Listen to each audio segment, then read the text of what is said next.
பிதா குமாரன் பரிசுத்தாவின் நாமம் மகிமைப்படுவதாக. தேவாதி தேவன் நமக்காக செய்துள்ள இருக்கிற நன்மைகளை நினைவு கூர்ந்து கர்த்தரை துதித்து ஆராதிக்கும்படியாக இந்த ஆராதனையில கர்த்தர் மகிமைப்படும்படியாக அவருக்கு விருப்பமான இந்த ஸ்தோத்திர ஆராதனை நாம் அவருடைய சமூகத்தில் செலுத்துவோம்.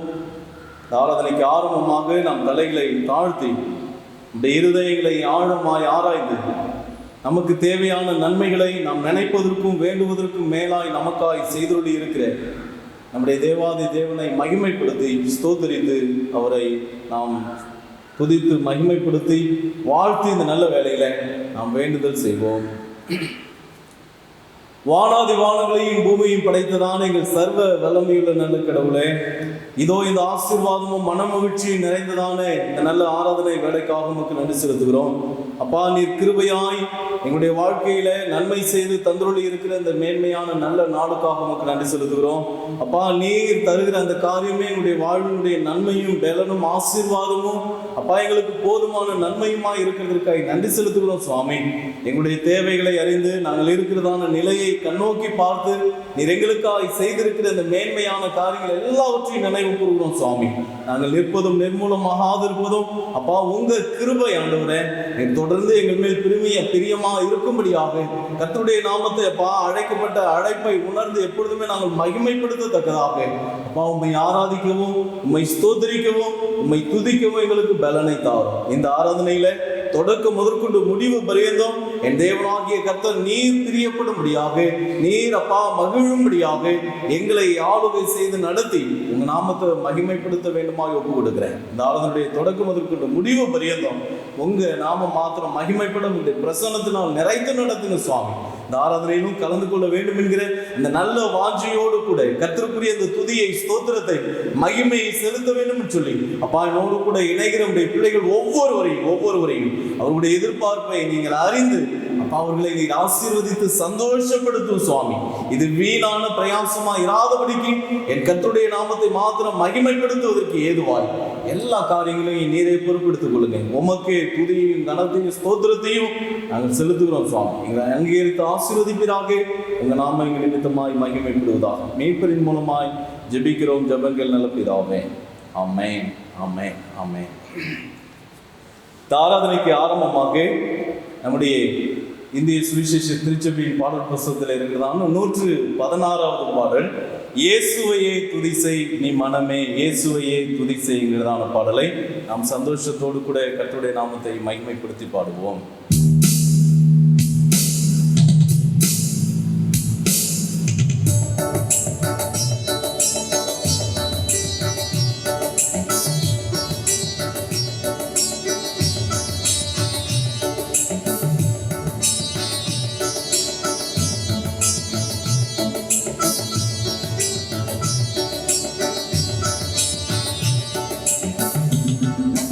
இயேசுவையே துதிசை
மனமே இயேசுவையே துதி செய்.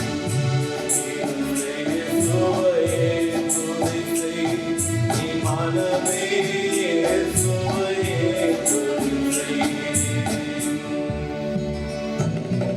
எண்ணின காரியம் யாவும் மொழிக்க, எண்ணின காரியம் யாவும் மொழிக்க, மண்ணிலும் விண்ணிலும் வாழ்வு சுரிக்க, மண்ணிலும் விண்ணிலும் வாழ்வு சுரிக்க.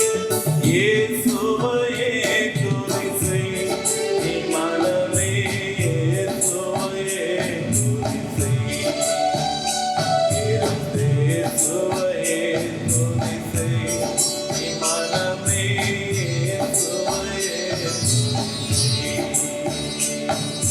இயேசுவையே துதி செய்.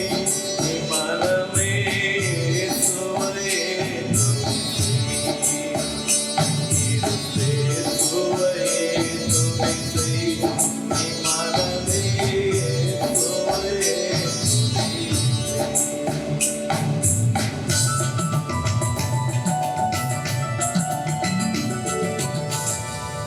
ஆமென்.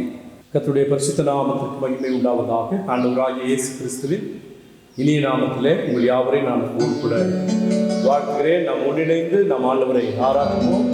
மற்றும் அவருடைய கிருபைகள் நம்மை தாங்கி ஏந்தி சுமந்து தப்புவித்து ஆசீர்வதித்து வருடத்து வந்திருக்கிறபடினால நம் ஆண்டவரை நன்றியோடு கூட நாம் ஸ்தோத்தரிப்போம். ஹல்லேலூயா, ஹல்லேலூயா. துதிக்கிறோம் ஆண்டவரை, துதிக்கிறோம் துதிக்கிறோம் துதிக்கிறோம். ஹல்லேலூயா. மகிமைப்படுத்துகிறோம் மகிமைப்படுத்துகிறோம்.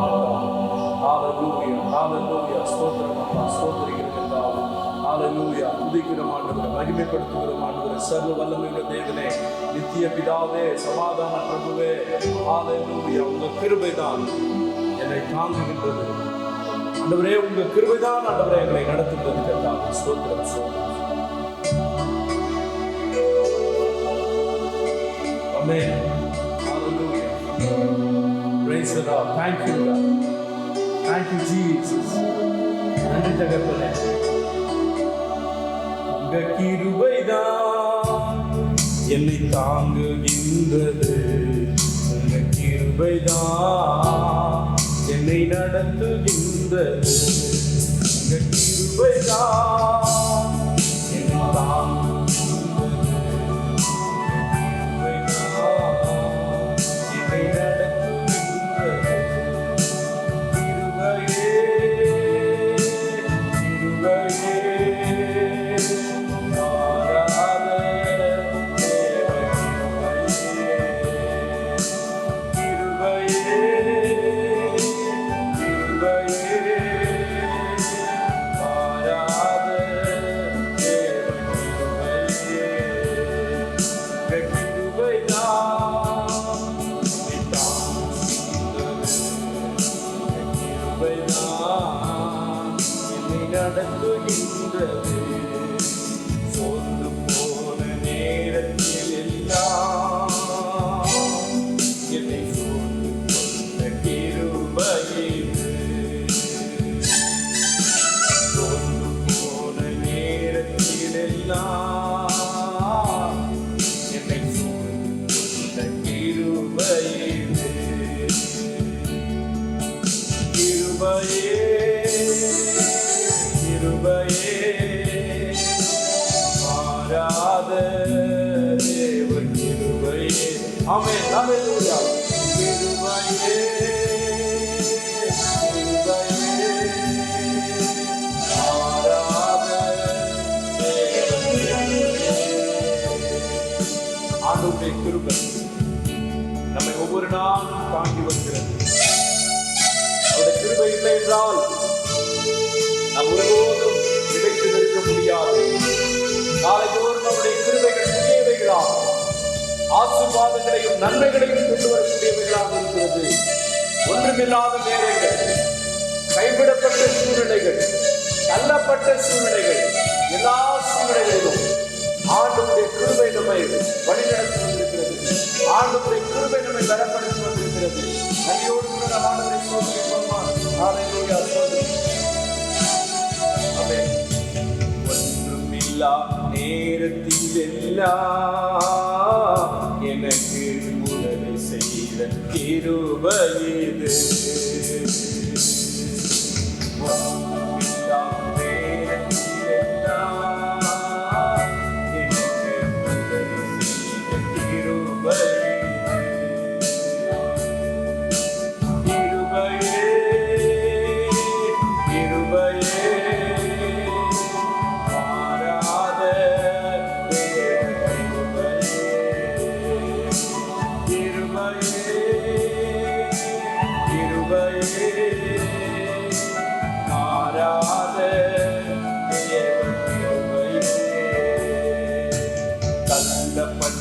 நேரத்தில் எல்லாம் என்னை தான் கிருபையிலே தள்ளப்பட்ட நேரத்தில் எல்லாம் என்னை தான் கிருபையிலே. ஆமென். கிருபையே கிருபையே மாறாத தேவ கிருபையே கிருபையே. ஹல்லேலூயா. கிருபையே மாறாத தேவ கிருபையே கிருபையே. ஹல்லேலூயா. கிருபையே மாறாத தேவ கிருபையே. எங்களோடு கூட இடைப்படுங்க ஆண்டவரே, எங்களோடு கூட பேசுகிறோம். பிள்ளைகளுடைய சோர்வுகள் எல்லாம் நீங்கி போகும், வியாதிகள் எல்லாம் குணமாகட்டும், பிரச்சனைகளிலிருந்து போராட்டங்களிலிருந்து பிள்ளைகள் விடுதலை பெறுவார்களா? தேவனுடைய ஆசீர்வாதம், தேவனுடைய பாதுகாப்பு இந்த பிள்ளைகளோடு கூட இருக்கிறது. எங்களோடு கூட இடைப்படுங்க ஆசீர்வாதம். இயேசுவின் மூலம் சொல்கிறோம் எங்கள் ஜீவனுள்ள நல்ல பிதாவே. கர்த்தருடைய பரிசுத்த நாமத்தில் மகிமை உண்டாவதாக. ஆண்டவராகிய இயேசு கிறிஸ்துவின் இனிய நாமத்தில் உங்களை நான் நன்றோடு கூட வாழ்த்துகிறேன். எழுந்து கட்டுவோம் வாருங்கள் என்ற அந்த தலைப்பில் வேதத்தில் யாரெல்லாம் எழுந்து கட்டி இந்த தேசத்துக்கு ஆசீர்வாதமாக இருக்கிறார்களோ அவர்களை குறித்து நாம் தியானித்துக் கொண்டிருக்கிறோம். ஆதியாகமம் 26:3 ஈசாக்கை ஆண்டவர் ஆசீர்வதித்ததை இந்த மாதத்திலே நாம் வாக்குத்தத்தமாக பெற்றுக்கொண்டோம். நான் உன்னோடு கூட இருந்து உன்னை ஆசீர்வதிப்பேன். ஆதியாகமம் 26:3 நான் உன்னோடு கூட இருந்து உன்னை ஆசீர்வதிப்பேன். அப்படி ஆசீர்வதிக்கப்பட்ட இந்த மாதத்துல ஆண்டவரால் ஆசீர்வதிக்கப்பட்ட இன்னொரு கர்த்தருடைய தாசனை குறித்து இந்த நாளில நாம் தியானிக்க இருக்கின்றோம். ஆபிரகாமுடைய வாழ்க்கையில கர்த்தர் அவனை ஆசீர்வதித்தார். அவனுடைய எல்லைகளை ஆண்டவர் பெரிதாக்கினார்.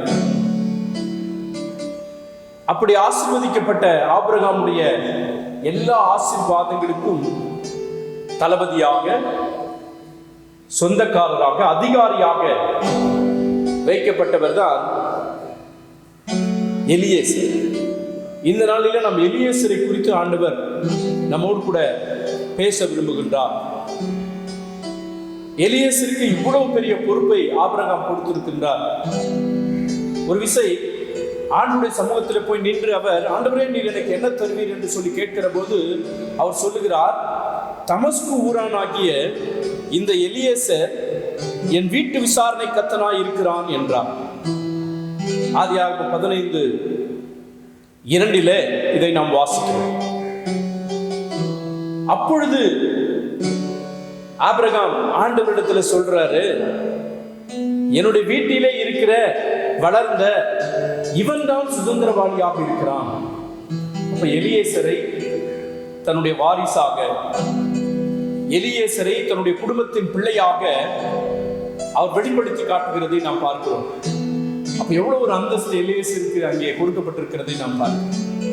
அருமையான தேவனுடைய பிள்ளைகளே, ஆனால் ஆண்டவர் என்ன சொல்றார் தெரியுமா? எலியேசருடைய சுதந்திரவாளி அல்ல, உன் கர்ப்ப பிறப்பா இருப்பவனே உனக்கு சுதந்திரவாளி என்று சொல்லுகின்றார். ஒருவேளை இந்த சூழ்நிலையில நமக்கு பதவி கிடைக்கும், பொறுப்பு கிடைக்கும், நம்ம இன்னும் எல்லாவற்றும் அனுபவிக்க போகிறோம் என்று நினைத்திருக்கின்றவர்களுக்கு இது எப்படி இருக்கும்னு கொஞ்சம் யோசித்து பாருங்க. ஆனாலும் ஆண்டவர் சொல்லுவதற்கு கீழ்ப்படிந்த ஒருவனாக எலியேசர் தன்னை வெளிப்படுத்தி காட்டுகிறதை நாம் இங்கே பார்க்கிறோம். அதற்கு பிறகுதான் ஆண்டவர் ஆபிரகாமை ஆசீர்வதிக்கிறார். ஈசாக்கின் மூலமாக ஆண்டவர் ஆசீர்வதித்து அவனுடைய எல்லைகள் எல்லாவற்றையும் பெரிதாக்குகிறார். இஸ்மவேல் பிறக்கிறார், ஈசாக்கு பிறக்கிறார். ஆனாலும் கூட எல்லாவற்றுக்கும் அதிகாரியாக எலியேசர் இருக்கிறதை நாம் பார்க்கிறோம். உண்மையுள்ள மனுஷன் பரிபூர்ண ஆசீர்வாதங்களை பெறுவான் என்பதற்கு உதாரணமாக எலியேசர் இங்கே இருக்கிறதை பார்க்கிறோம். இதை கேட்டுக்கொண்டிருக்கிற அருமையான தேவ ஜனமே, எலியேசருக்கு ஒரு பொறுப்பை ஆபிரகாம் கொடுக்கிறார். அது என்ன பொறுப்பு? ஈசாக்குக்கு பெண் பார்க்க வேண்டும். தன்னுடைய சொந்த ஜனத்திலே அந்த பெண்ணை கொள்ள வேண்டும் என்று சொல்லி அவன் அங்கே உடன்படிக்கையை ஏற்படுத்தி கொண்டு வாக்குறுதி வாங்கி கொண்டு, நீ போய் என்னுடைய ஜனத்தில ஈசாக்குக்கு பெண் கொள்ள வேண்டும் என்று சொல்லி அவனை உணர்த்தி அவனை அனுப்புகிறதை பார்க்கிறோம். கர்த்தர் உன்னோடு கூட இருக்கிறார் என்பதை உறுதிப்படுத்துகிறதை நாம் பார்க்கிறோம்.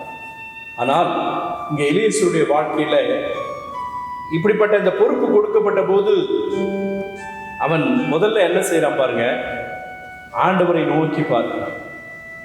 இந்த பொறுப்பு வந்தபோது ஆபிரகாமை நோக்கி பார்க்கிறதை பார்க்கிறோம். ஆபிரகாம் கொடுத்த அந்த பொறுப்பை ஏற்றுக்கொண்டு ஈசாக்குக்கு பெண் கொள்ளும்படியாக அந்த தேசத்திற்கு போகிற போது அவன் ஆண்டவர் நோக்கி செபிக்கிறான். ஆதியாகமம் 24:12 என் எஜமானாகிய ஆபிரகாமுக்கு தேவனாய் இருக்கிற கர்த்தாவே, இன்றைக்கு நீர் எனக்கு காரியத்தை சித்திக்க பண்ணி என் எஜமானாகிய ஆபிரகாமுக்கு தயவு செய்தருளும் என்று அவன் வேண்டிக் கொள்கிறான். ஆபிரகாமுக்கு தயவு செய்ய வேண்டும் ஆண்டவரே, ஆபிரகாம் நினைத்த காரியத்தை நான் நிறைவேற்ற வேண்டும் ஆண்டவரே என்று சொல்லி அவன் ஜெபிக்கிறான். ஜெபிப்பதில் மாத்திரமல்ல, அவன் ஒரு தீர்மானம் பண்ணுகின்றான். என் எஜமானுடைய மகனுக்கு நான் பெண் கொள்ள போகிறேன். பெண் கொள்ள போகிற போது இந்த துறவண்டையில வருகிற பெண்களிடத்துல நான் கேட்க போகிறேன். எந்த பெண் என்னுடைய தண்ணீருக்கு, என்னுடைய தாகத்திற்கு தண்ணீர் வேண்டும் என்று கேட்கிற பொழுது உனக்கும் தருவேன், உன்னுடைய ஒட்டகங்களுக்கும் தருவேன் என்று சொல்லி யார் இதை நிறைவேற்றுகிறார்களோ அவர்தான் என்னுடைய எஜமானுடைய மகனாகிய ஈசாக்குக்கு பெண் என்று சொல்லி ஆண்டவருடைய சமூகத்தில் ஒரு தீர்மானத்தோடு கூட அவன் கடந்து வருகிறதை நாம் பார்க்கிறோம். இப்படி அவன் சொல்லி முடித்த உடனே அங்கே ஒரு பெண் குடத்தை எடுத்துக்கொண்டு தண்ணீர் உள்ள வருகிறதை பார்க்கிறோம். அந்த பெண் யார் என்று சொல்லி பார்க்கிற போது நாகூரின் மனைவி மில்காலுடைய குமாரனாக இருக்கிற பெத்வேலுக்கு பிறந்த ரெபேக்காள் குடத்தை கொண்டு வந்து வருகிறாள். அந்த பெண் மிக அழகானவளாகவும் ரூபவதியாகவும் இருக்கிறாள் என்று வேதம் சொல்லுகிறது. இவன் சொன்னபடியே அந்த பெண் இவனுக்கும் தண்ணீர் கொடுக்கின்றாள், ஒட்டகங்களுக்கும் தண்ணீர் வார்க்கின்றாள். கிறிஸ்துக்குள் அன்பான கர்த்தருடைய பிள்ளைகளே, இவனுடைய ஜெபத்தையும் தீர்மானத்தையும் கர்த்தர் நிறைவேற்றுகிறதை பார்க்கிறோம். அதற்கு பிறகு அவளை வாழ்த்தி அவளுக்கு உச்சிதமான பொருட்களை எல்லாம் கொடுக்கின்றார். ஒரு கடினமான உழைக்கின்ற ஒரு பெண்ணை தன்னுடைய எஜமானுக்கு மனைவியாக இருக்கும்படி அவர் தெரிந்து கொள்ளுகிறதை நாம் பார்க்கிறோம். அந்த பெண் பெத்வேலினுடைய மகளாக இருக்கின்றாள். ஆபிரகாம் எந்த ஒரு இனத்திலே பெண் எடுக்க வேண்டும் என்று சொல்லி விரும்பினாரோ அதை நிறைவேற்றுகின்ற வகையிலே கர்த்தர் அவனுக்கு உதவி செய்கிறதை நாம் பார்க்கிறோம். ஜெபம் கேட்கப்பட்டிருக்கிறது. அவன் எப்படி ஜெபித்தானோ அது போல கடவுள் அவனுக்கு எல்லாவற்றும் அனுகூலம் பண்ணிருந்தார். அப்பொழுது எலியேசர் வேதம் சொல்லுகிறது, ஆதியாகமம் 24:26 அந்த மனிதன் தலை குனிந்து கர்த்தரை பணிந்து கொண்டான். என் எஜமானாகிய ஆபிரகாமின் தேவனாய் இருக்கிற கர்த்தருக்கு ஸ்தோத்திரம். அவர் தம்முடைய கிருபையையும் தம்முடைய உண்மையையும் என் எஜமானை விட்டு நீக்கவில்லை. நான் பிரயாணம் பண்ணுகையில் கர்த்தர் என் எஜமானுடைய சகோதரர் வீட்டுக்கு என்னை அழைத்து கொண்டு வந்தார். அல்லேலூயா. ஜெபிக்கிற வாழ்க்கையில அவன் எங்கு செல்ல வேண்டுமோ ஆண்டவர் ஒரு சரியான ஒரு இடத்திற்கு கொண்டு வந்து நிறுத்துகிறார். இன்னும் ஒரு வசனத்திலே சொல்லப்பட்டிருக்கிறது, ஆதியாகமம் 24:48 வசனத்துல, என்னை நேர்வழியாய் நடத்தி வந்த என் எஜமானாகிய ஆபிரகாமின் தேவனாய் இருக்கிற கர்த்தரை ஸ்தோத்திரிக்கிறேன். என்னை நேர்வழியாய் நடத்தி வந்த தேவன். ஆலயங்கள் அடைக்கப்பட்ட சூழ்நிலையில, இல்லங்களிலே இருந்து நம் ஆண்டவரை மகிமைப்படுத்த சூழ்நிலையில கர்த்தர் நம்மை நடத்தி வந்திருக்கிறார். கர்த்தர் நம்மை ஆசீர்வதித்து நடத்தி வந்திருக்கின்றார். ஆகவே அந்த தேவனுக்கு நன்றி என்று சொல்லி அவன் ஆண்டவரை மகிமைப்படுத்துகிறதை நாம் பார்க்கிறோம். அந்த குடும்பத்தின் மக்கள் லாபான் மற்றும் பெத்வேல் இவர்களை ஏற்றுக்கொள்கிறார்கள். ஒட்டகங்களை ஏற்றுக்கொள்கிறார்கள், வேலைக்காரர்களை ஏற்றுக்கொள்கிறார்கள், அவர்களுக்கு ஒட்டகங்களுக்கு வேண்டிய தீவனங்களை கொடுக்கிறார்கள், இவர்களை நல்ல முறையில் உபசரிக்கிறார்கள். உபசரிப்பது மாத்திரம் அல்ல, உபசரிக்கின்ற அந்த குணாதிசயம் அவர்களிடத்தில் இருக்கிறது. வெளியே நின்று கொண்டிருந்த அவர்களை தங்களுடைய வீட்டுக்கு அழைக்கிறார்கள். கர்த்தரால் ஆசீர்வதிக்கப்பட்டவர்களே உள்ளே வாரும். ஆகவே இன்றைக்கு கர்த்தரால் ஆசீர்வதிக்கப்பட்டவனாக எலியேசர் இருக்கிறதை பார்க்கிறோம். ஆண்டவருக்கு உண்மையாக, தன்னுடைய எஜமானுக்கு உண்மையாக, கொடுத்திருக்கிற பொறுப்புகளிலே உண்மையாக இருக்கின்ற ஒவ்வொருவரையும் கர்த்தர் ஆசீர்வதிக்கிறதை நாம் பார்க்கிறோம். ஆகவே எலியேசரை ஆண்டவர் ஆசீர்வதித்தார். தனக்கு கொடுத்திருக்கிற பொறுப்புகளிலே அவன் உண்மை உள்ளவனாக இருந்தபடினாலே கர்த்தர் எல்லாவற்றுக்கும் அதிகாரியாக அவனை வைத்திருக்கிறதை நாம் பார்க்கிறோம். பிரியமானவர்களே, இதை நீங்கள் என்னுடைய எஜமானுடைய மகனுக்கு இந்த பெண்ணை கொடுக்க வேண்டும் என்று கேட்கிற போது லாபானும் பெத்துவேலும் பிரதியுத்தரமாக இந்த காரியம் கர்த்தரால் வந்தது என்று சொல்கிறார். நம்முடைய வாழ்க்கையில எல்லா காரியமும் ஆண்டவரால் வரக்கூடிய ஒன்றாயிருக்கிறது. கர்த்தருக்காக காத்திருக்க வேண்டும். ஆண்டவர் நமக்கு வைத்திருக்கின்ற அந்த இலக்கை நோக்கிய நம்முடைய வாழ்க்கையில ஆண்டவருக்காக காத்திருக்க வேண்டும். இங்கே ஈசாக்கும் சரி, ரெபேக்காவும் சரி காத்திருந்தார்கள். எலியேசர் மூலமாக அவர்கள் இணைக்கப்படுகிறார்கள். இந்த காரியம் கர்த்தரால் வந்தது, உமக்கு நாங்கள் நலகுணம் ஒன்றும் சொல்லக்கூடாது என்று சொல்கிறார்கள்.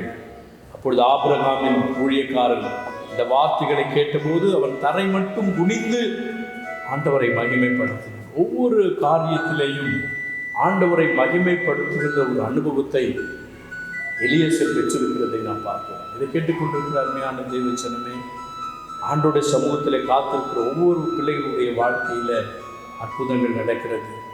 அதற்கு பிறகு ரெபேக்காளை அவனோடு கூட அனுப்பி வைக்கிறார்கள். சகோதரியே, நீ கோடா கோடியாக பெருகுவாயாக என்று சொல்லி வாழ்த்தி அனுப்புகிறார்கள்.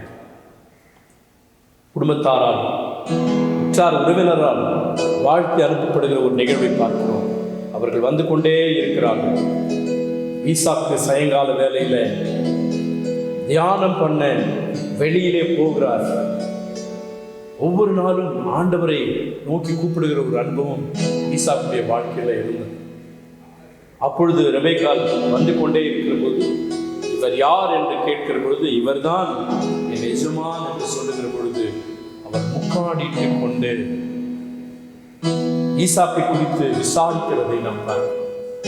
அந்த ரெபேக்காளை தன்னுடைய எஜமானுடைய மகன் ஈசாக்குக்கு பெண் பார்த்து வருகின்ற எலியேசர் ஒரு நல்ல ஒரு பெண்ணை ஈசாக்குக்கு அவர் கொண்டு வருகிறதை பார்க்கிறோம். வேதம் சொல்லுகிறது 24:67 ஈசாக்கு தன் தாய்க்காக கொண்டிருந்த துக்கம் நீங்கி ஆறுதல் அடைந்தான். தாயை குறித்த ஒரு துக்கம் நீங்கி ஆறுதல் அடைகின்ற, ஆறுதலை தருகின்ற ஒரு மகளாக ரெபேக்காள் இருக்கிறதை நாம் பார்க்கிறோம். இதை கேட்டுக்கொண்டிருக்கிற அருமையான தேவச்சனமே, எலியேசரை ஆண்டவர் பயன்படுத்தினார். ஈசாக்குடைய குடும்பத்தை கட்டுவதற்கு எலியேசரை பயன்படுத்தினார். இன்றைக்கு உங்களையும் என்னையும் ஆண்டவர் பயன்படுத்தி விரும்புகிறார். எழுந்து கட்டுவோம் வாருங்கள். நம்முடைய குடும்பத்தை மாத்திரமல்ல, ஊழியத்தையும் இந்த தேசத்தையும் எழுப்பி கட்டுவதற்கு கடவுள் நமக்கு உதவி செய்வாராக. ஆமென். நம் ஆண்டவரை நோக்கி பார்ப்போம். எங்களை அதிகமாக நேசிக்கிற எங்கள் பரலோகத்தின் நல்ல பிதாவே, எலியேசர் மூலமாக நீர் எங்களோடு கூட இடைப்பட்டதற்காக நாங்கள் நன்றி செலுத்துகின்றோம். எடுத்துக்கொண்ட காரியத்திலே ஜெபத்தோடு கூட அவர் காரியங்களை செய்கிறதை பார்க்கிறோம். நீ செய்து முடித்த பிறகு ஆண்டவரே உமக்கு நன்றி செலுத்துகிற ஒரு அனுபவத்தை அவருடைய வாழ்க்கையிலே பார்க்கிறோம். கர்த்தாவே, ஒவ்வொரு காரியத்திலும் ஆண்டவரே உம்மை மகிமைப்படுத்துகிற ஒரு தாசனாக இருந்தபடினால, நீ அநேகத்தில் அதிகாரியாக நீ வைத்திருந்தபடினாலே நாங்கள் நன்றி செலுத்துகிறோம். வாக்குத்தத்தம் பண்ணப்பட்ட ஈசாக்குக்கு ஆண்டவரே நல்ல ஒரு மகனை தேர்ந்தெடுப்பதற்கு ஆண்டவரே இந்த அடியாரை பயன்படுத்தினதற்காக நாங்கள் நன்றி செலுத்துகிறோம். இந்த காரியம் கர்த்தரால் வந்தது என்று சொல்லி உடைய நாமத்தை மகிமைப்படுத்துவதற்கு கொடுத்த கிருபைக்காக ஸ்தோத்திரப்பா. இந்த அடியாரை நீ நேர்வழியாய் நடத்தி வந்ததற்காக நன்றி செலுத்துகிறோம். தாய்க்கு இருந்த துக்கம் நீங்கி ஆண்டவர் ஒரு தாயை போல தன்னுடைய மனைவியை ஏற்றுக்கொண்டு உடைய நாமத்தை மகிமைப்படுத்துகிற ஈசாக்குக்காக செபிக்கிறோம். ஒரு அற்புதமான ஒரு குடும்பத்தை கட்டி எழுப்புவதற்கு ஆண்டவரே நீர் எலியேசரை பயன்படுத்தினது போல எங்களையும் பயன்படுத்தின ஆண்டவரே, உமக்காக இந்த தேசத்திலே உடைய நாமத்தை மகிமைப்படுத்துவதற்கு எங்களுக்கு உதவி செய்யும். இயேசு கிறிஸ்துவோடு ஜெபிக்கிறோம் எங்கள் ஜீவனுள்ள நல்ல பிதாவே. ஆமென். ஆசீர்வாதத்தை பெற்றுக்கொள்வோம். நம்முடைய கர்த்தராகிய இயேசு கிறிஸ்துவின் கிருபையும் பிதாவாகிய தேவனுடைய அன்பும் பரிசுத்த ஆவியானுடைய ஐக்கியமும் இன்றும் சதா காலங்களிலும் நம் அனைவரோடு கூட நிலைத்திருப்பதாக.